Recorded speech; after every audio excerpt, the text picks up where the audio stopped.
ভাই আপনি কই থেকে আইছেন? তারে থানা। আচ্ছা, এই যে ব্যাটারিটা, এটা গ্র্যাভিটি কত পেয়েছেন ভাই? 1200 1250 চার্জ শেষ কইরা। তাইলে দেখেন চার্জ শেষ করার পরে আমরা কত গ্র্যাভিটি থাকবো? শেষ করার পরে থাকবো 1150 অথবা 1100 নাকি?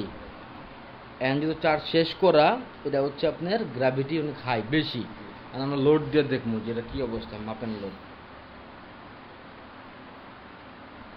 কত বেশি মিটার দেখেন? 3.3 নাকি? 3 এর কম কম আমাদের কিন্তু সেল বয়েল আছে নাকি দেখেন?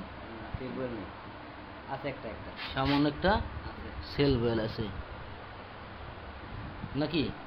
আর কোনো সেল বয়েল নাকি? সেল বয়েলটা দেখে যাচ্ছি, ওই যে সেল বয়েল। আচ্ছা, এটা যে 1200 ছেড়া দেন এখন, এটা যে গ্র্যাভিটি 1200 পাইছেন, 3 পাইছেন, তার মানে এটা চলার উপযোগী না ব্যাটারিটা, ঠিক না? কারণ আমরা দেখবো এটা কি অপারেশন করলে এটা ঠিকঠাক মতো চলবো। আচ্ছা।